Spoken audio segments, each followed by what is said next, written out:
우리는 중력을 모두 느낍니다. 근데 왜 중력이 있을까요? 뉴턴이 없었으면 왜 사과는 떨어지는데 달은 떠 있는지 아무도 몰랐을 겁니다. 이렇게 통찰력은 세상의 진리를 알려주죠. 진리가 왜 중요한 걸까요? 그 진리라는 그 원리, 이 원리를 알아야 이용할 수 있는 겁니다. 우리가 지금 달에 또는 민공위성을 띄울 수 있는 것도 바로 이 진리를 알기 때문인 거죠. 이유도 모르고 보이는 대로 생각한다면 우리가 가짜일 수밖에 없는 미신의 영역이 되는 거죠.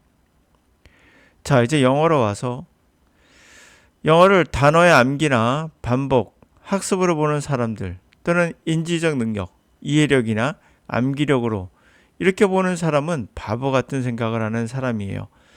그러나 이것이 대부분이죠. 언어가 암기나 기억이라면, 다시 말해 인지적 능력이라고 한다면 5살, 7살 아이가 말했던 내용을 분명 기억하는 사람이 많아야 하는데 오히려 시간이 지나서 보니까 5살, 7살 때 했던 말이 하나도 기억이 안 나죠, 여러분들. 오히려 성인이 되어 자신이 했던 말을 더 잘 기억합니다.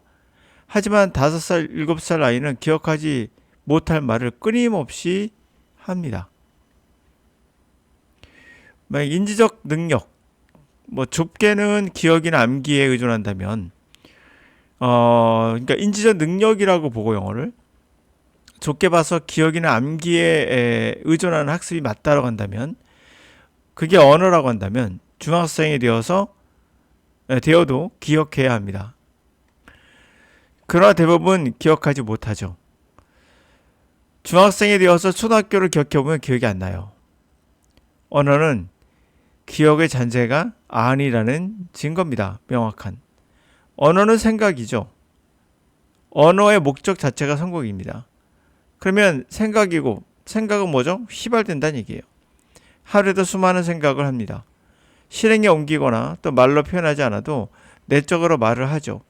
하며 우리는 꿈에서도 말을 합니다. 그러나 대부분 기억을 못합니다. 영어가 암기나 기억, 인지 능력의 영역이라면 성인이 더 뛰어난 능력을 가지고 있으니까. 하지만 다들 아시다시피 영어는 성인이 어린아이보다 훨씬 배우기 힘듭니다. 아이는 훨씬 쉽게 배웁니다.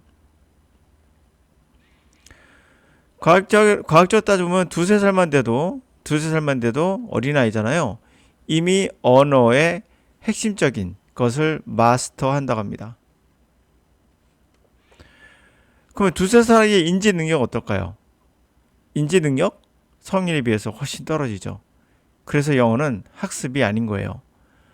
여러분이 과거 11월 20일에 했던 생각을 기억하는 사람은 특별한 일이 아니고서 기억하지 못합니다.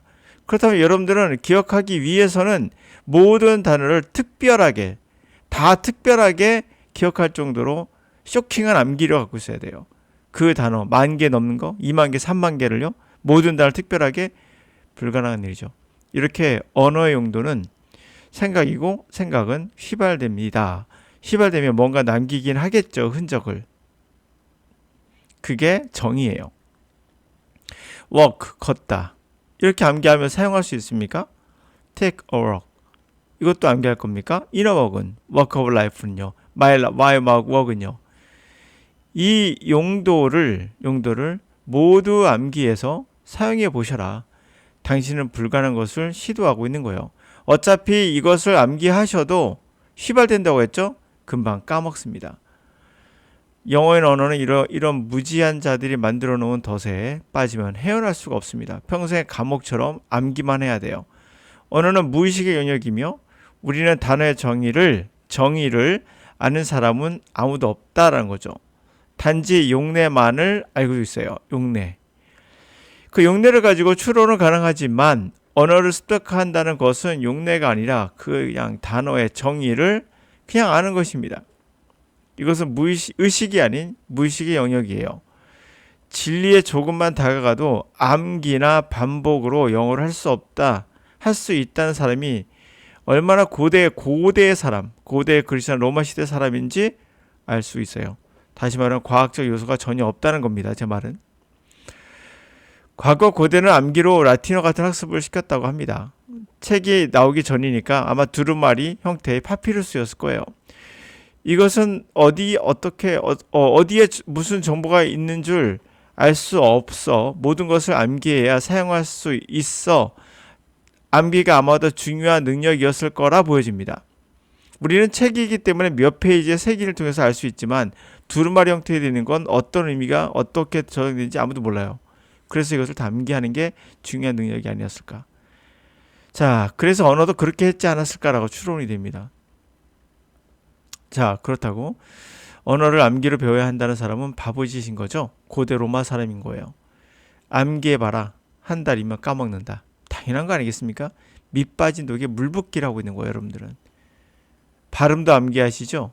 뿐만 아니라 연음도 암기하시죠?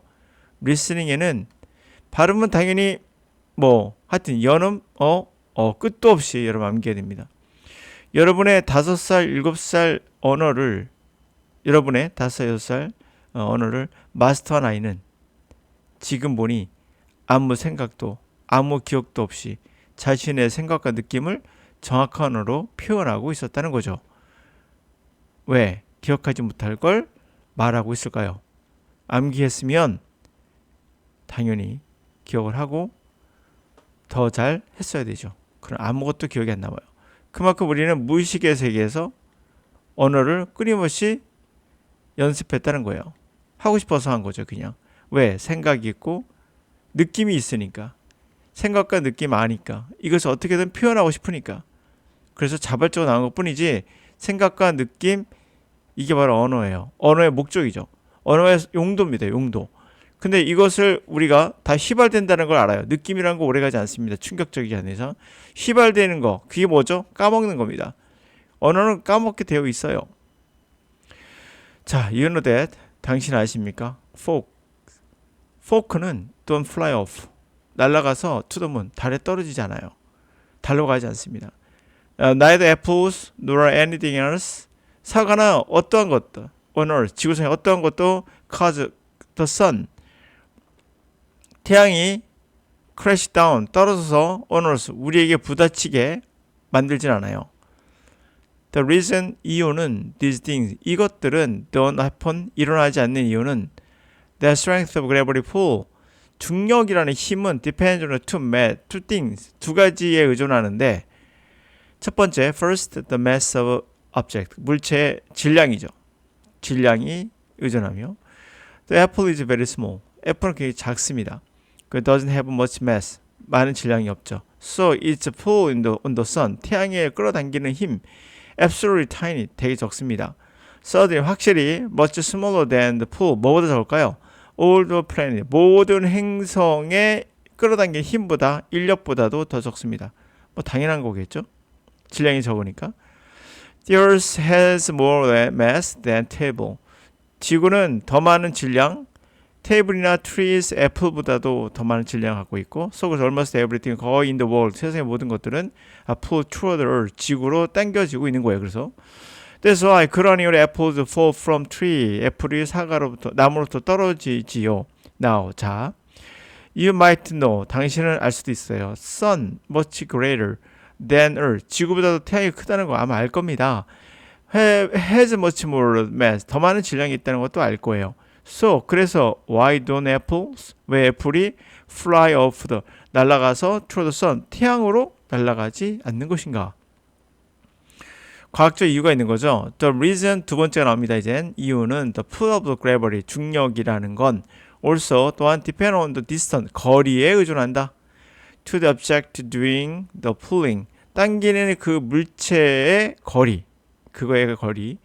Also 비록 the sun 태양이 much more mass 더 많은 질량을 Earth보다 갖고 있다 해도 우리는 much closer to the sun, to the earth 지구에 더 가깝거든요.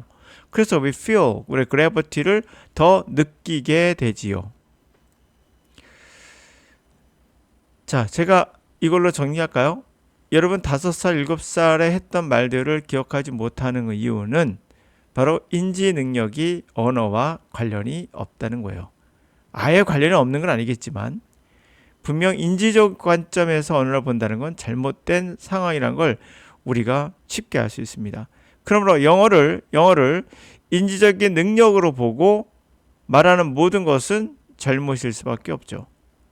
그러므로 이렇게 말하는 과학자는 특히 생물학자가 많은데 언어를 배우는 것은 그러니까 제2외국어죠. 외국어를 배우는 것은 유전이다 라고 말하는 이상한 사람들이 있습니다. 왜 그럴까요? 그들은 인지적 능력을 보는 거예요. 암기력, 이해력으로. 그렇다면 그럴 수 있습니다. 암기력이 누구보다 더 잘하는 사람이 있거든요, 분명. 그런 암기력과 반복이라는 것은 아니라고 지어버리면 언어는 그래서 80억 인구가 왜 동일하게 똑같은 능력을 갖고 있는지를 우리는 알 수가 있는 거예요. 80억 인구는 20만 년 전 인구가 갖고 있었던 언어 능력과 조금 더 발전하지 않았어요. 이건 노암 촘스키 이야기예요. 자, 조금 더 발전하지 않았습니다. 언어 능력은 DNA가 맞아요. DNA에서 나온 유전적 형질이고 그것이 우리가 갖고 있는 능력인데 우리가 걷기 능력과 똑같은 능력인데 그 능력이 누구보다 더 뛰어나다라고 말하는 건 웃기는 이야기지 않습니까? 그래 이런 과학자가 쓸데없이 나와서 바보 같은 말을 해요. 더 문제는 여러분들 주변에 있는 영어 강사들이 인지적 능력으로 영어를 접근하게 한다는 거예요. 암기와 반복으로. 그리고 맨날 까먹고 당연한 겁니다. 까먹는 것은 휘발됩니다. 생각이라는 것 자체가. 아주 핵심적인 중요한 내용이라면 기억을 하겠죠. 그렇게 중요한 내용을 여러분들이 기억한다? 그게 단어를 몇 개나 구분할 수 있겠어요. 그래서 무슨 연상으로 해가지고 단어를 암기한다는 것도 결국에는 오래 갈 수가 없는 겁니다. 그 단어의 본질이 아니니까요. 그 단어가 그렇게 정의되지 않으니까 암기로만 보는 거죠. 모든 걸. 그래서 암기를 쉽게 한다는 얘기 나오면 다 아닌 거예요. 어떤 강의라도 암기를 쉽게 해준다 영어를 하면 다 아닌 거예요. 이거는 효과적이지 못해요. 언어의 본질에 도달하지 못하는 겁니다. 그 단어 암기만 쉬울 뿐이에요. 이거는 암기 과목을 하실 때 하셔야 돼요. 시험 볼 때. 시험 영어일 때 모르겠어요. 그러나 실제적인 영어라는 언어를 배우고 싶다면 이런 식으로 하면은 안 되는 겁니다.